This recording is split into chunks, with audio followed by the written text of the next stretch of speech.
Sir, ಈಗ ಮತ್ತೊಂದು ವಿಷಯನ ಕೇಳಬೇಕು. ಈಗ ಸೌಜನ್ಯ ಪ್ರಕರಣಕ್ಕೆ ಸಂಬಂಧಪಟ್ಟಂತೆ FSL ಒಬ್ಬರು ತಜ್ಞರು ಏನು ಕೆಲವೊಂದೊಂದು ಸ್ಟೇಟ್ಮೆಂಟ್ಗಳನ್ನು ಕೊಟ್ಟರು. ಮಹಾಬಳ ಶೆಟ್ಟರು. ಹಾಂ, ಅದ್ರ ಬಗ್ಗೆ ಏನು ಹೇಳ್ತಾರೆ? ಕಿಡ್ನಿ ತಜ್ಞರು ಅಲ್ಲ ರೀ, ಅವರು ಇವತ್ತಿಂದ ಆರ್ಗ್ಯುಮೆಂಟ್ ಕೋರ್ಟಿಂದ ಇದನ್ನು ನೋಡ್ಬೇಕು. ಅವರು ಮಹಾಬಳ ಶೆಟ್ಟರು if is real kind of expert, FSL expert ಇದ್ದರೆ ಇವರು ಒಂದು ರೋಲ್ ಕಾಲ್ ಚಾನಲ್ಗೆ ಹೋಗಿ ಕೂತ್ಕೊಂಡು ಮಾತಾಡ್ತಿದ್ರಲ್ಲ, ಸಂತೋಷ್ ರಾವ್ನೇ ಮಾಡಿದ್ದು. ಯಾಕಂತ ಇದ್ರೆ ಸಂತೋಷ್ ರಾವ್ ನನ್ನ ಎತ್ಕೊಂಡು ಬಿಟ್ಟ. What utter rubbish nonsense statement. ಒಬ್ಬ FSL ತಜ್ಞ ಆದಂಥವನು, ಒಬ್ಬ ಡಾಕ್ಟ್ರ್ ಆದಂಥವ್ರು ಜೈಲಿಗೆ ಹೋದ್ರಂತೆ, ಎತ್ಕೊಳಕ್ಕೆ ಹೇಳಿದ್ರಂತೆ, ಎತ್ಕೊಂಡು ಬಿಟ್ಟ, ಹೀಗಾಗಿ ಸಂತೋಷ್ ರಾವ್ನೇ ಮಾಡಿದ್ದು ಅಂತ. ನಾಚಿಕೆ ಆಗಲ್ಲ ಇವರಿಗೆ? ಅದನ್ನು ಪ್ರಶ್ನೆ ಮಾಡಿದರೆ ಗಿರೀಶ್ ಮಟ್ಟಣ್ಣವರಿಂತ ಜೀವ ಬೆದರಿಕೆ ಇದೆ. ಕೇಸ್ ಹೆಡ್ಗೆ ಮೆಡಿಕಲ್ ಹಾಸ್ಪಿಟಲ್ಗೆ ಯಾಕೆ, ಅಲ್ಲಿ ಪ್ರೈವೇಟ್ ಹಾಸ್ಪಿಟಲ್ಗೆ ಯಾಕೆ ಶವಗಳನ್ನು ಕರ್ಕೊಂಡು ಹೋಗಿ ಪೋಸ್ಟ್ ಮಾರ್ಟಮ್ ಮಾಡ್ತೀರಾ ಕೇಳಿದರೆ ಜೀವ ಬೆದರಿಕೆ. ಆನಂತರ ಇವರು ಮಾನ್ಯ ಮಹಾಬಳ ಶೆಟ್ಟರು ಪ್ರೈವೇಟ್ ಆಸ್ಪತ್ರೆ ಪ್ರೈವೇಟ್ ಡಾಕ್ಟ್ರು. ಅವರು ಪ್ರೈವೇಟ್ ಡಾಕ್ಟ್ರಿಗೆ ಯಾರು ರೆಕಮೆಂಡ್ ಮಾಡಿದ್ದು? ಯಾಕೆ ರೆಕಮೆಂಡ್ ಮಾಡಿದರು? ಸರ್ಕಾರಿ ಆಸ್ಪತ್ರೆ ಎಲ್ಲೂ ಇಲ್ಲ ಅಂತ ಹೇಳಿದರೆ ಮಾಡ್ಬೋದು. ಇವ್ರಿಗೆ ಯಾರು ರೆಕಮೆಂಡ್ ಮಾಡಿದವರು?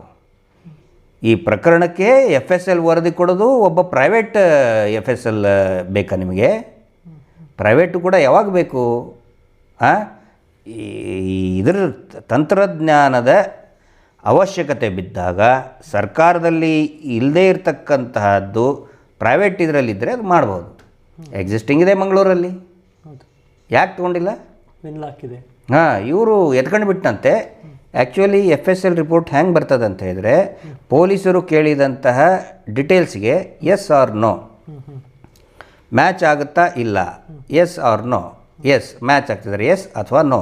ಯಾವ FSL ವರದಿನೂ ಕೂಡ ಇವನೇ ಮಾಡಿದ್ದಾನೆ ಅಂತ ಹೇಳೋಕ್ಕಾಗಲ್ಲ, ಹೇಳಲ್ಲ. That is not the format. ಅಂಥದ್ರಲ್ಲಿ ರೋಲ್ ಕಾಲ್ ಚಾನಲ್ನಲ್ಲಿ ಬಂದು ದೊಡ್ಡದಾಗಿ ಇದು ಮಾಡ್ತಾರೆ. ಇವ್ರಿಗೆ ಇದು ಭಾಳ ದೊಡ್ಡ ಡಿಬೇಟ್. ಇದು ಈಗ ಯಾಕೆ ಮಾಡ್ತಾ ಇಲ್ಲ ದೊಡ್ಡ TV ಚಾನಲ್ಗಳು? ಯಾಕೆ ಡಿಬೇಟ್ ಮಾಡ್ತಾ ಇಲ್ಲ ಟಿ ವಿಯಲ್ಲಿ? ಬಾಯಿ ಕಟ್ಟಿ ಹಾಕಿದ್ದಾರೆ ಅವ್ರಿಗೆ, ಮಾಡಬೇಕಲ್ಲ ಈಗ. ಸೊ ಇದೊಂದು ಒಂದು ದೊಡ್ಡ ಷಡ್ಯಂತ್ರ. ಇದು ನಿಜವಾದ ಷಡ್ಯಂತ್ರ, ಸತ್ಯವನ್ನು ಹತ್ತಿಕ್ಕುವಂತಹ ಷಡ್ಯಂತ್ರ.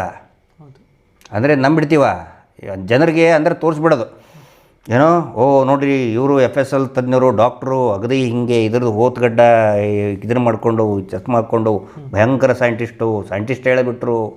ಹೀಗೆ ಜನರನ್ನ ಮಂಗ ಮಾಡೋದು ತಾನೇ ಬಂದಿದ್ದಾರೆ ಇವರು ಪೂರ್ತಿ. ಇವತ್ತಿನ ಬೆಳವಣಿಗೆ ಬಗ್ಗೆ ಯಾಕೆ ಚರ್ಚೆ ಮಾಡ್ತಾ ಇಲ್ಲ? ಕರೀರಿ ಅವ್ರನ್ನ. ಇವತ್ತು ಡಿಸ್ಕಷನ್ ಆಗಿದ್ದೇ ಫಾರೆನ್ಸಿಕ್ ಸೈನ್ಸ್ ಲ್ಯಾಬ್ರೇಟ್ರಿ ಇನ್ವೆಸ್ಟಿಗೇಷನ್ ಬಗ್ಗೆ. ಮಾತಾಡಲಿ, ಹೋಗಲಿ. ಯಾರು ಎತ್ಕೊಂಡಾರೆ ಇವ್ರನ್ನ? ಯಾರು ಎತ್ಕೊಂಡಿದ್ದಾರೆ ಅಂತ ಹೇಳಿದ್ರೆ, ಇದು ನಕಲಿ ದೇವಮಾನ ಎತ್ಕೊಂಡಿದ್ದಾನೆ. ಸಂತೋಷ್ ರಾವ್ ಅಲ್ಲ, ಗೊತ್ತಿದೆ, ಎಲ್ಲ ಗೊತ್ತಿದೆ. ಮತ್ತು ಈಗ ರಾಜಕಾರಣಿಗಳು ಸರ್ ಈಗ ಉತ್ತರ ಕೊಡಬೇಕಲ್ಲ ಅವರು. ನಾವು ಬಿಡಲ್ಲ ಸುಮ್ಮನೆ, ಅವ್ರು ಉತ್ತರ ಕೊಡಬೇಕಲ್ಲ. ತಿಮಿಂಗ್ಲ ಇದೆ ಅಂತ ಮಾನ್ಯ ಆರ್ ಅಶೋಕ್ ಅವರು ಹೇಳಿದರು. ಷಡ್ಯಂತ್ರ ಅಂತೇಳಿ ಮಾನ್ಯ ಉಪಮುಖ್ಯಮಂತ್ರಿ DK ಶಿವಕುಮಾರ್ DK ಹೇಳಿದರು. ಧರ್ಮಸ್ಥಳಕ್ಕೆ ಕಳಂಕ ತೊಳೆಯೋದು ಯಾವಾಗ ಅಂತ ಸುರೇಶ್ ಕುಮಾರ್ ಅವರು ಹೇಳಿದರು. ಪಾಪ ಈಗ ಅವ್ರು ಕಮಲಾಕರ್ ಭಟ್ ಅಂತ ಕಳಂಕ ತೊಳೆದ್ರಲ್ಲೇ ಬ್ಯುಸಿ ಆಗಿದ್ದಾರೆ. ತೊಳೆರಿ ಈಗ. ಧರ್ಮಸ್ಥಳಕ್ಕೆ ಕಳಂಕ ಅಲ್ಲದು. ಯಾರು ಹತ್ಯೆ ಮಾಡಿದ್ದಾರೆ, ಯಾರು ಕೊಲೆ ಮಾಡಿದ್ದಾರೆ, ಅವ್ರಿಗೆ ಅಂಟಿರುವಂಥ ಕಳಂಕ. ಬನ್ನಿ ಸುಪ್ರೀಂ ಕೋರ್ಟಿಗೆ. ಈಗ ನಮಗೆ ಹೇಳ್ತಾ ಇದ್ರು ಕೋರ್ಟಿಗೆ ಬನ್ನಿ ಅಂತ. ಯಾಕೆ ಬೀದಿಯಲ್ಲಿ ಹೋರಾಟ ಮಾಡ್ತಾ ಇದ್ರಿ ಅಂತೇಳಿ. ಬೀದಿಯಲ್ಲಿ ಹೋರಾಟ ಮಾಡಿದವರು ಅವರು ಡಾನ್ಸ್ ಗೀನ್ಸ್ ಮಾಡ್ಕೊಂಡು ಡ್ರಾಮಾ ಯಾತ್ರೆ ಅಂಥೇಳಿ. ನಾವು ಕೋರ್ಟಲ್ಲಿ ನಾವಿದ್ದೀವಿ. ಅದಕ್ಕೆ ಯಾಕೆ ಕೋರ್ಟ್ ಬರೋಕ್ಕೆ ಯಾಕೆ ಹಿಂಜರಿಕೆ? ಸಮಸ್ಯೆ ಬಂದ್ಕೊಳ್ಳೆ ಕಂಪೌಂಡ್ ಹಾರಿ ಹೋಗ್ಬಿಡೋದಾ ಆಸ್ಪತ್ರೆಗೆ? ಸೊ ನೋಡೋಣ, ಪ್ರತಿಯೊಬ್ಬರು ಉತ್ತರ ಕೊಡಬೇಕು. TV ಚಾನಲ್ನ ಅಜಿತ್ ಜೈನ ಉತ್ತರ ಕೊಡಬೇಕು. ಹೇಳಿದ್ನಲ್ಲ ಏನಂತ, ಸಂತೋಷ್ ರಾವ್ನೇ ಮಾಡಿದ್ದು, ಅಮೇರಿಕಕ್ಕೆ ಹೋಗಿ ತನಿಖೆ ಮಾಡಿ ಬಂದೆ, ಥ್ರೆಡ್ವೇರ್ ಇನ್ವೆಸ್ಟಿಗೇಷನ್ ಮಾಡಿದೆ, ನಡೀತಾ ಇದೆ ಅವನದು ಇನ್ವೆಸ್ಟಿಗೇಷನ್ನು. ಉತ್ತರ ಕೊಡಬೇಕು.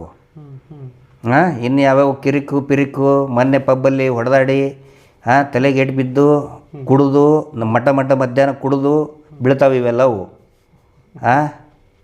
ಅವನ್ಯಾವುದೋ ಕಾಗೆ ಗಿಳಿ ಗೂಬೆ ಎಲ್ಲ ಸೇರಿಕೊಂಡು ಒಂದು 4 ಅಕ್ಷರ ಗೊತ್ತಿಲ್ಲ ಅವ್ರಿಗೆ ಇನ್ವೆಸ್ಟಿಗೇಷನ್ದು, ಅವ್ರನ್ನ ಕುಂದಿರಿಸಿ ಟಿ ವಿ ಚಾನಲ್ನಲ್ಲಿ ಒಂದು ಟೆಕ್ನಿಕಲ್ ನಾಲೆಜ್ ಇಲ್ಲ, ಅವ್ರನ್ನ ಕುಂದಿರಿಸಿ ಹಗಲು ರಾತ್ರಿ ಕುಂದಿರಿಸಿ ಡಿಬೇಟ್ ಮಾಡ್ತಾರೆ ಇಡಿಯಟ್ಸ್ಗಳು.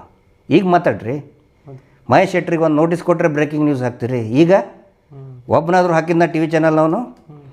ಮೊನ್ನೆ ಹೈಕೋರ್ಟದ್ದು ನಿರ್ದೇಶನ ಬಂತು, ಆರ್ಡರ್ ಬಂತು, ಒಂದು ಟಿ ವಿ ಚಾನಲ್ ಹಾಕಿದ್ನ. ಇವತ್ತು ಸುಪ್ರೀಂ ಕೋರ್ಟಿಂದ ಹೇಳಿದೆ ಒಂದು ಟಿ ವಿ ಚಾನಲ್ ಹಾಕ್ತಾ ಇದ್ದಾರೆ. ಮಹೇಶ್ ಶೆಟ್ರಿಗೆ ಒಂದು ನೋಟಿಸ್ ಬಂದರೆ, ನಮಗೊಂದು ನೋಟಿಸ್ ಬಂದರೆ ಬ್ರೇಕಿಂಗ್ ನ್ಯೂಸ್. ಬಿಸ್ಕೆಟ್ ಪ್ರಿಯರ್ ಇವರೆಲ್ಲ, ಬಿಸ್ಕೆಟ್ ಹಾಕಿ ಭಾಳ ನೋಡಿ ಬೇಜಾರಾಗುತ್ತೆ. ಪ್ರಜ್ಞಾಹೀನ ಸಮಾಜವನ್ನು ಮಾಧ್ಯಮಗಳು ಇವರೆಲ್ಲ, ಮಾನವೀಯತೆಯನ್ನೇ ಮರೆತಂಥ ಮಾಧ್ಯಮಗಳು ಇವರೆಲ್ಲ. ಎಂಜಲ್ ಕಾಸಿಗೆ ಅತ್ಯಾಚಾರಿಗಳ ಪರವಾಗಿ ನಿಂತ್ಕೊಂಡಿದ್ದಾರೆ. ಯಾವತ್ತಿಗೂ ಅವರನ್ನು ಜನ ಕ್ಷಮಿಸಲ್ಲ. ಈ ಸಮಾಜ ಯಾವತ್ತಿಗೂ ಇಂಥ ಮಾಧ್ಯಮಗಳನ್ನು ಕ್ಷಮಿಸಲ್ಲ. Thanks to YouTubers, thanks to digital media. ಅದಕ್ಕೆ ನನಗೆ ಸಣ್ಣ ಪತ್ರಿಕೆಗಳನ್ನು ಬೆಂಬಲಿಸಿ, ಯೂಟ್ಯೂಬ್ಗಳನ್ನು ಎಷ್ಟೇ ಸಣ್ಣ ಒಂದು 4 ಜನ ಸಬ್ಸ್ಕ್ರೈಬರ್ ಇರಲಿ, ಅದನ್ನು ನೋಡಿ ಸಬ್ಸ್ಕ್ರೈಬ್ ಮಾಡಿ ಬೆಂಬಲಿಸಿ. ಯೂಟ್ಯೂಬ್ಗಳನ್ನು ನಾನು ಜನರಿಗೆ ಹೇಳೋದಷ್ಟೇ, ನೀವು ಜಾಗೃತರಾಗಿ ದೊಡ್ಡ ಚಾನಲ್ಗಳಿಗೆ ಸಬ್ಸ್ಕ್ರೈಬ್ ಮಾಡೋದು, ದುಡ್ಡು ವೇಸ್ಟ್ ಮಾಡ್ಕೊಳಕ್ಕೆ ಹೋಗಬೇಡಿ. ಸಣ್ಣ ಚಾನಲ್ಗಳಿಗೆ ಯೂಟ್ಯೂಬರ್ಗಳನ್ನು ಸಬ್ಸ್ಕ್ರೈಬ್ ಮಾಡಿ, ಅವ್ರಿಗೆ ಸಹಾಯ ಮಾಡಿ. ನಿಜವಾದ ಮಾಧ್ಯಮ, ನಿಜವಾದ ಸಂವಿಧಾನವನ್ನು ರಕ್ಷಣೆ ಮಾಡ್ತಾ ಇರೋದೇ ಈ ಯೂಟ್ಯೂಬರ್ಗಳು, ಸೋಷಿಯಲ್ ಮೀಡಿಯಾ. ದಯವಿಟ್ಟು ಅವುಗಳನ್ನು ಸಬ್ಸ್ಕ್ರೈಬ್ ಮಾಡಿ, ಧನ ಸಹಾಯ ಮಾಡಿ ಅವ್ರಿಗೆ. ಅವಾಗಲೇ ನಾವು ಗಟ್ಟಿಯಾಗೋದು, ಆವಾಗಲೇ ನಾಗರಿಕ ಸುರಕ್ಷತೆ ಅನ್ನೋದು ಬರೋದು ಆವಾಗಲೇ. ಇವರೆಲ್ಲ ಡೀಲ್ ಗಿರಾಕಿಗಳು, ಇವರೆಲ್ಲ ದೊಡ್ಡ ಚಾನಲ್ಗಳು ದೊಡ್ಡ ಡೀಲ್ ಮಾಡ್ಕೊಳ್ತಾರೆ. ದೊಡ್ಡ ಚಾನಲ್ಗಳು ದೊಡ್ಡವ್ರ ಪರವಾಗೇ ನಿಂತ್ಕೊಳ್ತಾರೆ. ಮೊನ್ನೆ ಸೋನಮ್ ವಾಂಗ್ಚುಕ್ ಅವ್ರು ಏನು ಹೇಳಿದರು, ನಾನು ಧೈರ್ಯವಾಗಿ ನಿಂತ್ಕೊಳ್ತೀನಿ, ಗಟ್ಟಿಯಾಗಿರ್ತೀನಿ. ಅವ್ರ ಪರವಾಗಿ ಯಾವ ಚಾನಲ್ಲು ಬರಲಿಲ್ಲ, ಜನಗಳಿದ್ದರು. ನಮ್ಮನ್ನು ನಾವು ರಕ್ಷಣೆ ಮಾಡ್ಕೋಬೇಕು ಅಂತ ಹೇಳಿದರೆ ಈ ದೊಡ್ಡ ಡೀಲ್ ಮಾಡುವಂಥ ಚಾನಲ್ಗಳನ್ನು ನಂಬಕ್ಕೆ ಹೋಗಬೇಡಿ. ನಾನು ಜನರಿಗೆ ಅದೇ ಹೇಳೋದು, ಒಗ್ಗಟ್ಟಾಗಿರೋಣ. ನಮ್ಮಲ್ಲಿ ಡಿವೈಡ್ ಆಗೋದು ಬೇಡ. ಜಾತಿ, ಮತ, ಪಂಥ, ಐಡಿಯಾಲಜಿ, ರಾಜಕೀಯವಾಗಿ ಏನೇನು ಸಿದ್ಧಾಂತ ಇದೆ ಇಲೆಕ್ಷನ್ನಲ್ಲಿ ಹೊಡೆದಾಡ್ರಿ, ಕ್ಲಾಶಸ್ ವಾಟ್ ಎವರ್ ಓಟ್ ತೊಗೋಬೇಕಾದ್ರೆ ಮಾಡಿ. ಬಟ್ ಇದು ನ್ಯಾಯ ಬೇಕು ಅಂತ ಹೇಳಿದರೆ ಇದಕ್ಕೆ ಯಾವುದೇ ಸಿದ್ಧಾಂತದ ಅವಶ್ಯಕತೆ ಇಲ್ಲ. ಎಲ್ಲರೂ ಒಂದಾಗ್ರಿ. ನಾನು ಎಲ್ಲ ಕಾರ್ಯಕರ್ತರಿಗೆ ಹೇಳೋದು, ಎಲ್ಲರೂ ಒಂದಾಗೋಣ. ನಮ್ಮಲ್ಲಿ ಬಿರುಕು ಓಡಿಸುವಂಥ ಪ್ರಯತ್ನ ಮಾಡ್ತಾಯಿದ್ದಾರೆ. ನಮ್ಮಲ್ಲಿ ಬಿರುಕು ಬೇಡ.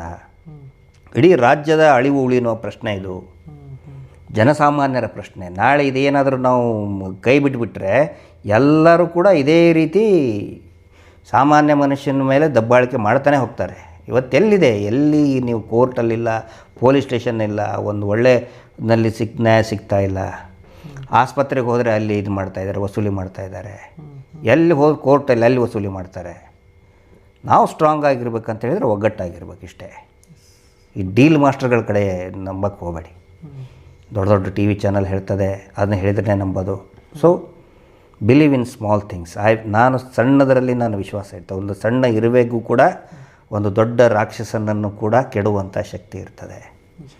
Small is beautiful. Okay sir, ಈಗ ಎಲ್ಲರೂ ಕೂಡ ಅಂದರೆ ಈ ಸೌಜನ್ಯ ಹೋರಾಟ ಏನಂತ ಹೇಳಿದರೆ VIP ವರ್ಸಸ್ ಕಾಮನ್ ಮ್ಯಾನ್. ನಿಜ. ಜನಸಾಮಾನ್ಯರು ಒಗ್ಗಟ್ಟಾಗಬೇಕು. ಎಲ್ಲರೂ ಕೂಡ ದಯವಿಟ್ಟು ಸೌಜನ್ಯ ಹೋರಾಟಕ್ಕೆ ಬೆಂಬಲವನ್ನು ಕೊಡಿ. Justice for Sowjanya. ನಮಸ್ತೆ.